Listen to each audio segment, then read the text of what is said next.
as you may hear. So during the presentation, if my speaking doesn't make any sense, that is normal, but do not hesitate to ask me to repeat, and I will do my best. I'm aware that it must have been a long day for all of us, but let's try to make it enjoyable. Thanks to Siobhan and Owen for the invitation. You may wonder, who am I? So let's go to the next slide to have a few information about me. So yes, I am a naval architect by my initial training in France, in the western part of France, Brittany. Then I moved to the submarine shipyard in production quality control for 4 years, and I spent quite some time on submarines in sea trials, more than 2,000 hours. Why hours? Because in the French way, we just take into account the number of hours spent undersea. That's how it is.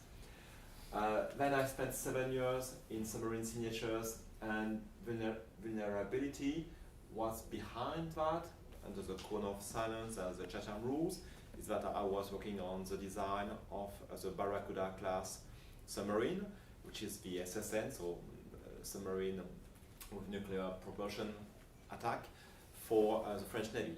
Guess what? This is basically the design of reference from which the Australian pressure submarine will be derived. So there are some interesting connections there. After that, I came back to my initial domain, naval architecture, and I was in charge of the Scorpion class submarines, so 2,000-ton class submarines, conventionally propelled, to create adaptations in the baseline when we had new customers or potential customers, such as Poland, Singapore, willing to have some different requirements. I was in charge of making the submarine changed, validated by the whole technical team that I was leading. After that, I spent 4 years in Australia. I left a naval group of France to come to Australia with my family, and I spent 4.5 years in ASC in Osborne in Adelaide. When I realized that there was little odds of ASC being involved into the future submarine space, I left ASC to create my own company, and at the same time I continued my job as a teacher at University of Adelaide, and this is when the University of Adelaide offered me a part-time position since May this year.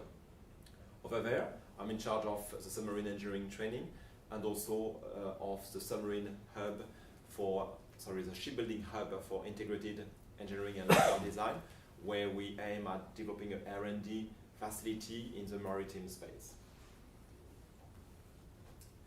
So now let's talk shop about submarines and spaceships. Don't expect a very technical presentation, but just a few good ideas about why are those universes indeed not so different. Let's talk about the same story, with a few facts. Let's then do some good systems engineering analysis in terms of purpose and functionalities before talking about the actual technical solutions or technologies in the final step.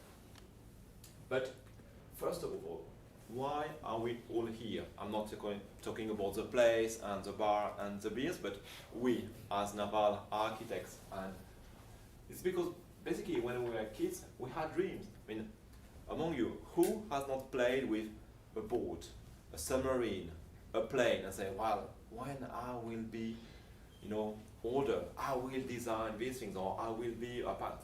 When I was young, I wanted to be an aerospace engineer. That was really cool. And I failed. I'm a naval architect, so what's behind the story? I had dreams. I wanted to create those big planes, and then maybe going to space, didn't happen. And sometimes we can be very enthusiastic and say, well, there is space and beyond, but we're not there yet. So what did go wrong for us in the submarine space? Did we have that? No. So that's one reason. Did we have inspirational astronauts? No. Did we have those brilliant characters of Star Trek? No. Instead, we had this. Those great guys, so inspiring. Das Boot, yeah. And K-19, the Widowmaker. Isn't that inspiring for us to come and play in the submarine space? No, it's not. I find your lack of faith disturbing. Yes, okay. I promise. I wondered, I can explain. So I went to my university because basically I failed to be an aerospace engineer, and I went to the shipbuilding space and said, yeah, well, that must be cool. And well, here I am, 20 plus years later, and here you are listening to me babbling, so that must mean something. Let's go into the details. We are naval architects, and submarines are amongst the most complex part of engineering, piece of engineering on board. If we look at our good Collins class submarines, more than 3,000 tons, 500,000 parts, more than 2.5 million man-hours. That's something. I mean, when you compare to, even the F-35 shouldn't go up there in terms of man-hours per plane. Battle tanks, aircrafts, cars, well, it's no big deal when you are comparing the number of parts and man-hours to do that. If we look at the Australian future submarine, we'll be even shooting bigger, more than 4,000 tons, more than 700,000 parts, 160 kilometers of cables, man-hours, don't know yet. Likely more than that, because we all know that taking a design from those bloody French people to be built in our good South Australia, that's gonna be a challenge. But hopefully it won't be alone. Let's go into the technological aspects. Things changed a bit in history when we compare planes, spaceships, and submarines. It's interesting to see that the first parallel is that there has been a constant drive to improve propulsion. The way we put those those magnificent objects into motion. We had the first planes in the late 1800s, and then after World War II, we switched to jets and rockets. I mean, for the first submarines, it was interestingly not too far away compared to planes, and then after World War II, we switched to nuclear propulsion. So, interestingly, when you look at history, there were some similar starts and also step up in history. This is what changed. There are things that did not change, some technological constants as well. If you have a look at spaceships, propulsion basically, we are burning fuel and we have a rocket and lift off. For submarines, there are also some very interesting constants. If you look at batteries, we have been using the lead acid battery technology for the past century, more than 100 years of experience. So that gives us a very good feedback about what can go wrong, and in terms of safety demonstration, that's good. So this is why, today, if we think about going to lithium-ion batteries, it's a different story, because we don't have that kind of history in terms of technology, in terms of knowledge of what can go wrong. And that's a big step to make as submariners. We still have propellers at the back of our submarines, even if you can see that on that German design submarine, it's a bit more complex than usual. And we still have periscopes. Even if today, instead of having purely optical periscopes, we're going to switch to optronics. So basically, you capture the image and you send it to a screen inside the submarine. So, interesting parallels. So, let's go now into the systems engineering space. So, let's think about the functionalities to achieve the requirements. For submarines, for rockets, SpaceX, and for Star Trek, we are all leaving our home port. We are going onto a mission, we navigate. And hopefully, we can make it back, we can land back. So that's the first striking point in terms of those different vehicles. They do exactly the same thing in their own way. All of them, they have to deliver mobility in 3 dimensions and in a fluid. That's the other aspect. And if you look at that, going into the fluid dynamics, I mean, when you look at a submarine and a rocket, because once a submarine is submerged, there is no wave, so there is no fluid effect. We are using only Reynolds. And it's in the same kind of facility, and here it's into the NTF, so the transonic facility, that you can see a hull of a submarine being tested, and also some rockets from NASA. The reason being that for submarines, because of the equation, we need to get to a high Reynolds number. We cannot do that easily in air with the current viscosity. So the one way to do it is basically to play on the temperature to make the viscosity, the dynamic viscosity of the fluid, in that case nitrogen, evolve so that we can get to high Reynolds number and then have a scale down test of the submarine. So you can see we are using similar test facilities because we are in both cases in a Reynolds focus number when the submarines are submerged and the rockets are launched. Endurance. In all those 3 instances, you are alone on a long-range mission.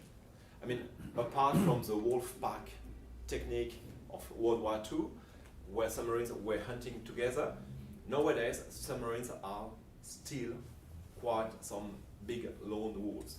Okay, they can interact with HQ and as a fleet, but they are going alone on the mission. So that's another interesting, characteristic of behavior in all of these. You are on your own. Nobody will come to rescue you. In terms of maneuverability, they all have control plane and thrusters. Thrusters on submarines, yes. On some first generation of SSBN on the French submarines, you had these devices. So basically, you were using those high speed rotating devices to basically have a flow in one direction or another. The purpose was to be able to maintain very precisely your depth or the distance from the surface during the launch of ballistic missiles. So basically, I would call that a thruster because that's exactly what you are after. This is SpaceX and Star Trek, they've got thrusters when they go into the atmosphere. So once again, similar technological means. You want to deliver a thrust to maintain your position. In those instances, you have also to be resilient against a hostile environment. How many times have we said it's easier to go to the moon than to go to the deepest point of the sea on Earth? That's true. How many times have we been down to the Mariana Trench? You compare that to the number of times where we have sent people to the moon. That's not different. You've got the pressure to withstand, and you've got the void of space to resist.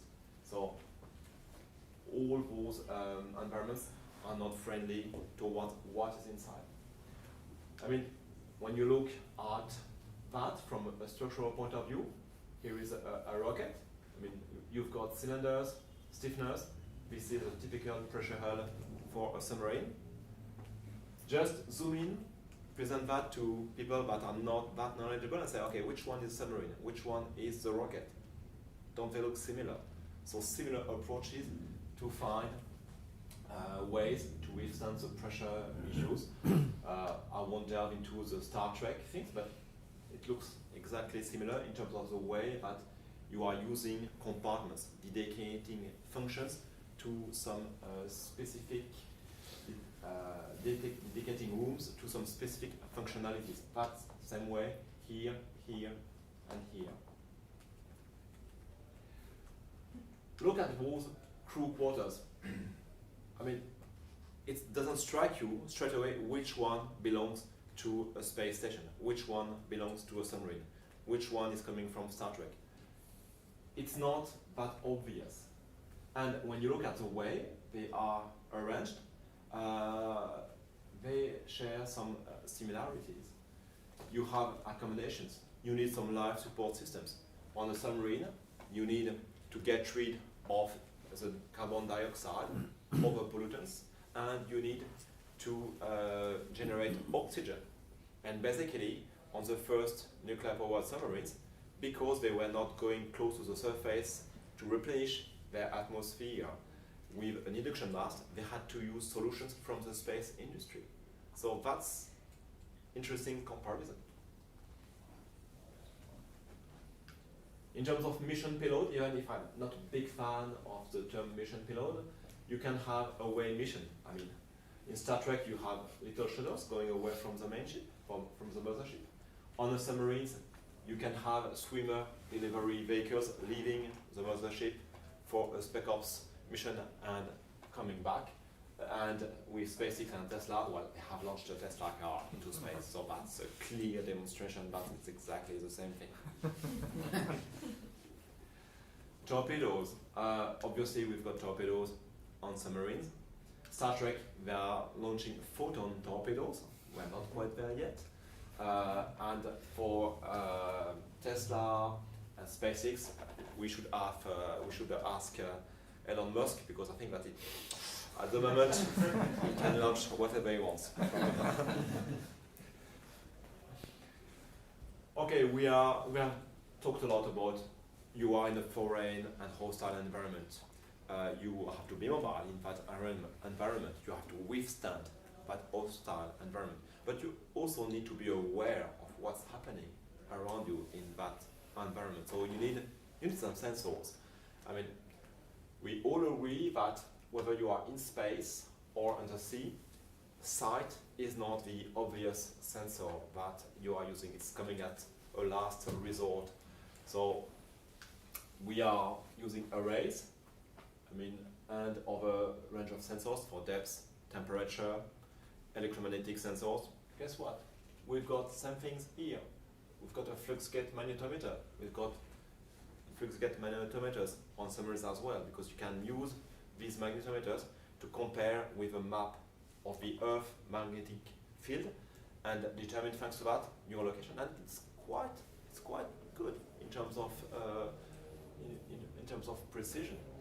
You are using sonar arrays and obviously optronics to get an understanding about where you are. And also, when you are on a submarine, you are using the stars to navigate. I mean, on the SSBNs, there is a mast on the French ones. It's called star shooting mast. And basically, you can come close to the surface, and before launching your missiles, you can recalibrate your navigation thanks to the stars map and see where you are on Earth. So that's a good comparison point. We can have also inertial navigation systems on both items, and obviously communications, radiation hazard mitigation. I mean, when you're in space, you have to shield yourself from the radiations from space, cosmic rays. When you are aboard a nuclear submarine, you have to shield the crew from the radiations coming from the nuclear reactor. The shielding techniques are different because you are on a nuclear submarine, you are using water because it's very efficient to slow the neutrons coming from the nuclear reactor. Whereas in space, well, water is heavy, so you are using different screens to shield yourself against the cosmic rays. But you see, you've got pressurized section, you've got a hatch, we've got a hatch, we've got sensors that are coming, that are popping up from the submarine. It's very similar in terms of functionalities. Once again, I'm just talking about functionalities, not technological solutions. Signatures. We don't want to be detected as a submarine. So when you are in Star Trek, the Klingons, they are using a cloaking device. You know, that's basically what is making them invisible to whatever is happening. Well, submarines, we are cloaked as well. We're just using the sea. Interestingly, when you are talking about, okay, what could be ahead of us, we are talking about, you know, acoustic metamaterials or electromagnetic metamaterials. For acoustics, obviously, there will be some physical limitations because at some stage you need your physical acoustic impedance to be infinite, so that's a challenge, but in principle we are looking at the same things. Let's talk about now the design solutions, because we have talked requirements and functionalities, but let's talk technology now. If you look at the way we design submarines, we like to have a nice ratio in terms of length over diameter. You know, varies, but optimum here around 6 to 7, where the total resistance is minimized. And basically, when you look at the different series of rockets from SpaceX, you can see that, you know, there is also that notion of ratio, optimized ratio. The bigger you are, the more you increase your diameter. And you can see that the shape and the factor shape remains quite similar. And that's something that you can play, and looking at the different submarines of the world, you have some nice ratios you like to work with. In terms of signatures, I mean, we are using on submarines interesting technologies. I mean, we are using external materials, we are using anechoic tiles, we are using the reflectivity and the transmission loss to get some effect. We are trying to get as low as possible an electromagnetic signature, or should I say electromagnetic signature, because there are the permanent one, we've got the electric signature. So that is basically our approach to mimic a cloaking device. We don't want to be seen as something prominent in the overall environment. And when we think on how we build those objects, there is that same trait of modularity. So we are using modules. On rockets, we are using modules basically for the payload, and that's the way we adapt to that. On submarines, we are using platforms on which we are fitting the different interesting functions that we then fit inside the submarine. And that has a big advantage in terms of manufacturing, because you can basically manufacture that part independently of that one. So in terms of minimizing the coactivity that you got in building a submarine, that's a big asset. Coming back to how do I increase my capacity or my capability, I am increasing the length. And I mean, if you look at different submarines, basically you are plugging cylindrical sections inside the submarine to have additional functionalities. This is the Scorpion class submarine. That's the baseline from Chile, 66 meters. When we made an evolution for the Brazilian Navy to have a longer endurance and range, basically we changed the middle section. So we cut the submarine in two. It's easy on paper, and then we put an additional section in the middle with more tanks, more accommodation. Look at what is happening for the capsule on top of the SpaceX. It's exactly the same thing. You are lengthening it. So it's a similar approach in design. And this is an AAP section, so air independent propulsion to generate power without the need to go close to the surface, to use the atmosphere to create some electricity. So, same principles, you want more, you add length, to add length, you create a section that you plug into your design. Let's talk about structures. I mean, it is interesting to see that the first submarines were using riveting techniques. This is an example of that. And in the aerospace industry, correct me if I'm wrong, we're still relying a lot on rivets for the structure. Submarines evolved to go basically, we are welding everything. But in some instances, we are coming back to some tailor-made solutions. This is the S80 submarine from Navantia, and basically what was implemented is, instead of having a completely welded section here, which makes very difficult access to what is below in terms of corrosion control and paint, they decided to sacrifice a bit of that volume, which was initially for the ballast tanks. They said, well, we can do without that volume of ballast tanks, and we just plug a strake over there and we bolt it so that we can remove it and access to what is inside very easily to make the controls on the pressure hull and check corrosion, thickness of the pressure. So sometimes you go back to where you had started in terms of technological solution because you have some interesting features you want to recover. Cryogenics, we've got cryogenics on rockets, obviously, but we also have cryogenics on submarines. When you are using an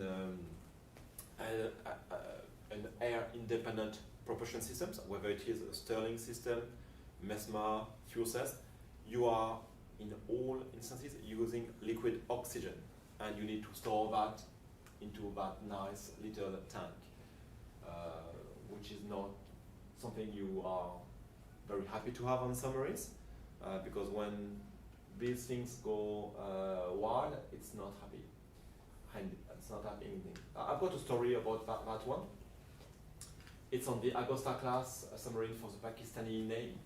And so basically there was one safety scenario. Let's say that there is a flood in that section. The flood, let's assume that we cannot mitigate it, and then that there is water starting to heat up the oxygen. Heating up the oxygen into the tank would increase the pressure into the tank, and that tank would just explode. So to avoid that, the only way is to basically jettison the liquid oxygen into the sea through a 100 mil pipe. The funny bit is that in that scenario, it's happening behind a bulkhead. So basically, you say, well, we've got a flood on the other side of that bulkhead. We need a volunteer to manually open the valve. Any volunteer? Owen? Yeah, there you go. So then Owen would have to go through that part, then slide against the tank like this, and then with the extent of his arm, just pull the valve, and Rush said, guys, I've done it, let me in!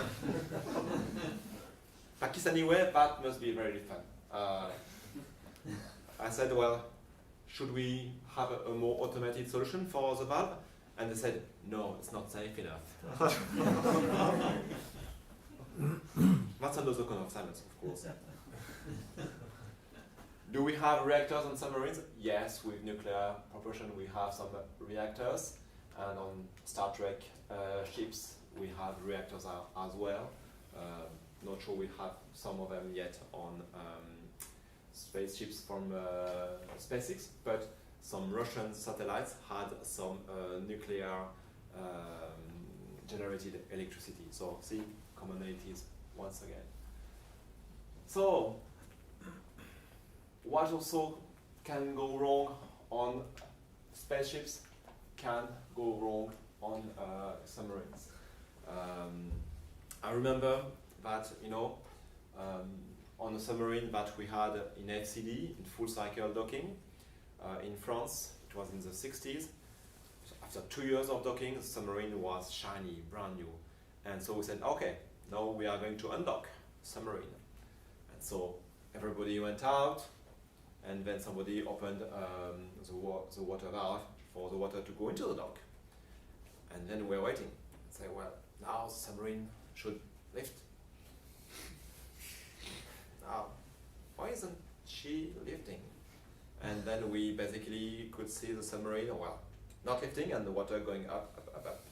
And we flooded the brand new submarine because, and that's what, somebody with knowledge decided to shunt the safety mechanism between the external torpedo tube door and the internal one to save some time.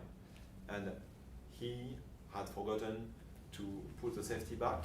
It was not checked properly, and so the water basically rushed into the submarine thanks to that nice torpedo tube. So, well, guess what? We'll have to do it all over again.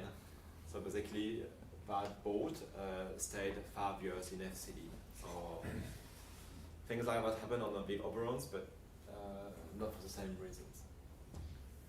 Okay, more sadly, things can go utterly wrong because with this Challenger, I won't come back on the O-ring issues.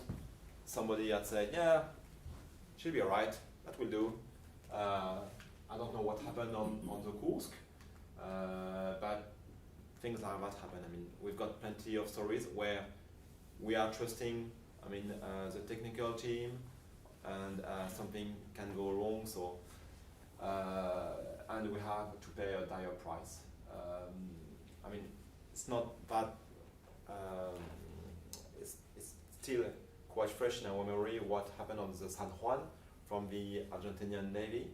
A submarine that basically disappeared, and we don't know where she is, but we know that she's at the bottom of the sea somewhere. It takes 20 milliseconds for a pressure hull to implode. The only silver lining to the story is that our brain cannot process that duration. So it means that the poor crew that died, they didn't realize that it was happening.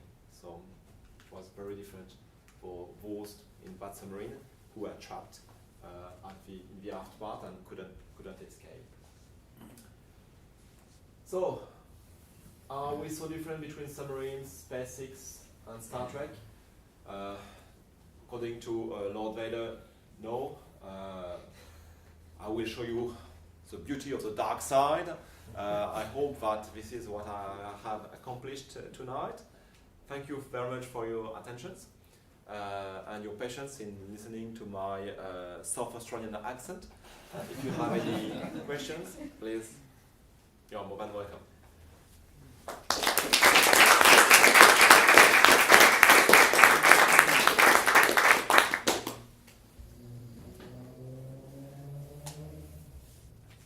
Did I convince any of you?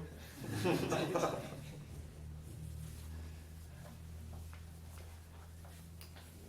questions? I'll throw it. Eric, so what, that was really good, thank you, for a look at submarines. Where are you involved in, or how are you involved with C5000 at the moment, and what sort of... With the frigates? Sorry, not C1000. C1000, okay. Number. So, under the cone of silence, and I don't know how much you know about what's happening behind closed doors. So at the moment, Naval Group of France are trying with the Commonwealth and Lockheed Martin to sign a strategic partnership agreement, which will basically say who is responsible of what for the decades to come in that program. This was supposed to be signed last year in June, and then maybe it will be signed early next year because the lawyers are in charge. You can trust that everything is gonna be all right. Somebody shoots the lawyers. But because we cannot wait, what is happening right now is that the back office of Naval Group in France, they are continuing to do the design. So on the 3rd of September, they have started what they call the definition phase, that is going to last between 18 to 24 months. And that will freeze about 80 to 90% of the design. So all the big design decisions will be carved into stone. Okay. What is happening or not happening in Australia is basically the Australianization of the design. All which is specific to our Australian environment, and I'm talking about the physical environment, but also the way we operate ships, the way that the boat will have to be tailored to the Australian mentality, to our Australian crew member. I don't know how this is happening.